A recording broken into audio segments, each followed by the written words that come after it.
जोहार साथियों, आर्या सक्सेस मंत्र में आपका बहुत बहुत स्वागत है। झारखंड समान ज्ञान का यह सेट 33 है। इससे पहले अगर सेट 32 तक का वीडियो नहीं देखे हैं तो डिस्क्रिप्शन में लिंक दिया हुआ है, वहां से जाकर आप देख सकते हैं। इस तरह से हर एक सेट में टॉप 20 एक्सपेक्टेड क्वेश्चन होती है, जो कि झारखंड के सभी एग्जाम के लिए, आगामी जितने भी एग्जाम हैं सारे एग्जाम के लिए बहुत ही महत्वपूर्ण है। इसलिए आप हर एक सेट को एक बार कम से कम ज़रूर वीडियो देखिए। आपको 100% है कि आपको समझ में आएगा, प्लस याद रहेगा क्वेश्चन, और आपको एग्ज़ाम में क्वेश्चन आपका इन्हीं सब सेट से ही रहेगा। इस तरह से हम लोग टॉप 50 सेट पढ़ेंगे, जो कि ये जो सेट है 33 है। तो चलिए सेशन को शुरू करते हैं पहला क्वेश्चन से। तो पहला क्वेश्चन जो बोल रहा है कि झारखंड किस वर्ष भारतीय संसद में झारखंड को अलग राज्य के रूप में बिहार पुनर्गठन विधेयक पारित किया गया था। झारखंड जो है ना, बोल रहा है कि किस वर्ष भारतीय संसद में, यानी भारतीय संसद में झारखंड को अलग करने के लिए बिहार पुनर्गठन विधेयक पारित किया गया था। तो 2000 ईस्वी को, यानी 2000 ईस्वी को झारखंड क्षेत्र स्वशासी परिषद, यानी जैक, उसी को बोलते हैं जैक, JAAC, जैक के अध्यक्ष कौन मनोनीत किए गए थे, यानी किसको मनोनीत किया गया था। तो आंसर होगा शिबू सोरेन, यानी शिबू सोरेन को जैक का सदस्य यानी अध्यक्ष मनोनीत किया गया था। तो हम लोग देखेंगे यानी जैक का फुल फॉर्म क्या होता है। तो यानी जैक का अगर हिंदी में फुल फॉर्म होता है झारखंड क्षेत्र स्वशासी परिषद, अगर इंग्लिश में देखेंगे तो झारखंड एरिया ऑटोनोमस काउंसिल, यानी Jharkhand area autonomous council, OTONOMOUS, autonomous council, COUNCIL, council. यानी इसका जो है गठन कब हुआ था, तो इसका गठन 1995 ईस्वी को हुआ था। यानी जैक का गठन कब हुआ था, 1995 ईस्वी में। ये एग्जाम में पूछा गया है कि जैक का गठन कब हुआ था, तो 1995 ईस्वी को।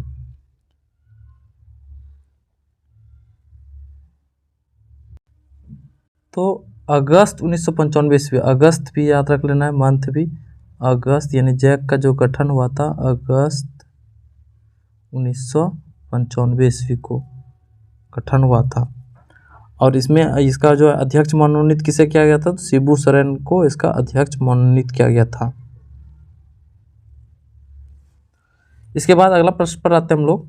अगला प्रश्न है कि मेजर रफसेज किसकी सहायता से सिंहभूम से निकल भागने में सफल हुआ था। मेजर रफसेज बोल रहे किसकी सहायता से सिंहभूम से निकल भागने में, तो बाबू अंजम्बर सिंह के यानी इसी की सहायता से मेजर रफसेज जो है ना सिंहभूम से भागने में सफल हुआ था। चौथा प्रश्न है अकबर के किस सेनापति के नेतृत्व में मुगल सेना ने 1589 ईस्वी में पलामू के चेरो वंशी शासक भगपत राय के विरुद्ध अभियान किया था। इसी का यानी भगपत राय का ही दूसरा नाम है रणपत चौरू। तो यानी अभियान क्या था, बोल रहा है कि किस विरुद्ध अभियान किया था, तो इसका आंसर होगा राजा मानसिंह के विरुद्ध अभियान किया था। अकबर का किस सेनापति, तो राजा मानसिंह के नेतृत्व में मुगल सेना ने 1589 ईस्वी में पलामू के चेरोवंशी शासक भगपत राय के विरुद्ध अभियान किया था। अगला प्रश्न पर हम लोग आ जाते हैं। बोले कि कोल विद्रोह का प्रारंभ कब हुआ था। तो कोल विद्रोह 1831-32 में इसका प्रारंभ हुआ था, यानी विद्रोह 1831-32 में यह चल रहा था, स्टार्ट हुआ था, यानी प्रारंभ हुआ था। बोला छठा प्रश्न पर आते हैं, किस विद्रोह को मुल्की यानी मातृभूमि की लड़ाई या मिल्की यानी मिट्टी की लड़ाई कहा जाता है। बहुत ही इंपॉर्टेंट प्रश्न है ये, कि किस विद्रोह को मुल्की कहा जाता है, या नहीं तो मातृभूमि की लड़ाई, या इसी का दूसरा नाम है कि जमीन की लड़ाई कहा जाता है। तो इसका आंसर हो जाएगा सरदारी लड़ाई। सरदारी लड़ाई को ही यानी मिट्टी की लड़ाई या फिर मातृभूमि की लड़ाई, जमीन की लड़ाई कहा जाता है। तो सरदारी लड़ाई जो है ये कब से कब तक चला था, तो ये 1858 से 1895 ईस्वी तक चला था ये लड़ाई, सरदारी लड़ाई। तो ये सरदारी लड़ाई हुआ कहाँ था? ये आंदोलन जो है ना छोटा नागपुर में के विभिन्न क्षेत्र में हुआ था, छोटा नागपुर क्षेत्र के विभिन्न क्षेत्रों में हुआ था। अगले प्रश्न पर हम लोग आते हैं। सरदारी आंदोलन का विलय अंततः किस आंदोलन में हो गया था? लास्ट में बोला कि यह सरदारी आंदोलन जो चल रहा था इसका विलय किस आंदोलन में हो गया था? तो इसका आंसर होगा मुंडा उलगुलान। मुंडा उलगुलान कब हुआ था? 1895 में। तो उसी समय इसका क्या हो गया? विलय हो गया किसमें? मुंडा उलगुलान यानी मुंडा विद्रोह में। तो मुंडा उलगुलान का नेतृत्व किसने किया था? बिरसा मुंडा ने। बिरसा मुंडा ने। चलिए अगले प्रश्न पर आते हैं। सफाउड़ आंदोलन का नेतृत्व किसने किया था? सफाउड़ आंदोलन का नेतृत्व लाल हेमरम यानी लाल बाबा ने किया था।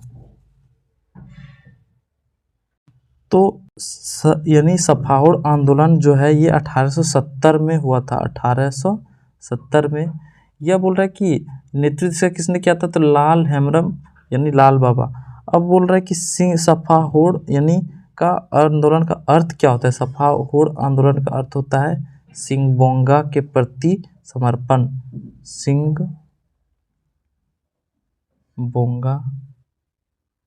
के प्रति समर्पण।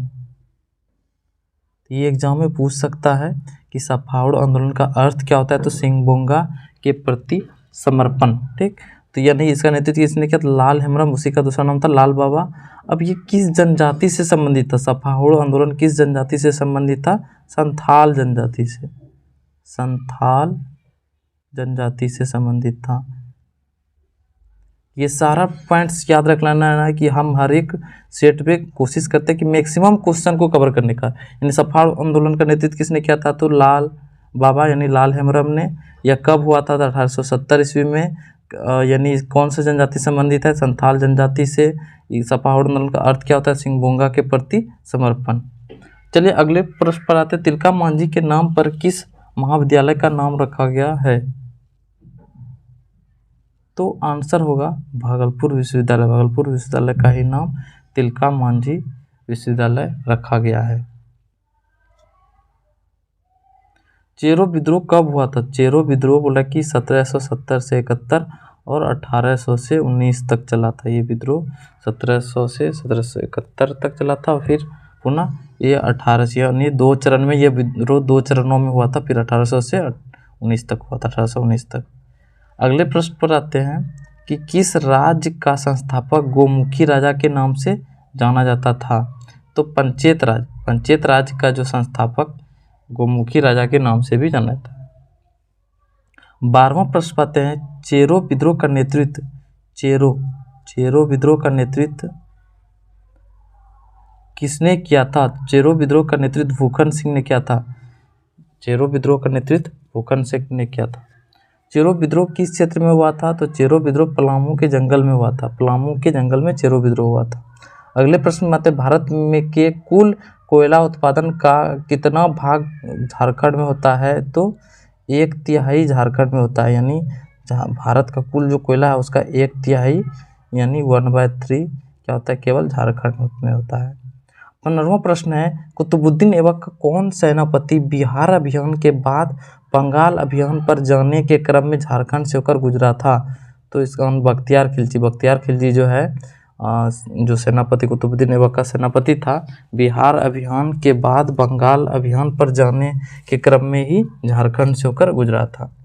अगले प्रश्न। चेरो विद्रोह का दमन किसने किया था? तो कर्नल जोन्स ने। चेरो विद्रोह का जो दमन किया था वो उसने कर्नल जोन्स ने किया था। 17वां प्रश्न। भंडार और उत्पादन की दृष्टि से झारखंड का सर्वप्रथम कोयला खान कहाँ स्थित है? तो झरिया में। झरिया धनबाद जिला में, धनबाद जिला के अंतर्गत आता है। तो भंडार और उत्पादन की दृष्टि से झारखंड का सर्वप्रथम कोयला खान कहाँ स्थित है? तो झरिया धनबाद। कैलापाल का जागीरदार सुबल सिंह, दामपाड़ा सरदार जगन्नाथ पात्र और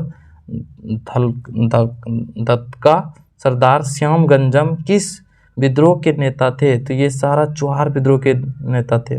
जितने भी सुबल सिंह, दामपाड़ा सरदार जगन्नाथ पात्र और दत्का सरदार श्याम गंजम ये सारे चुहार विद्रोह के मुख्य नेता थे सब।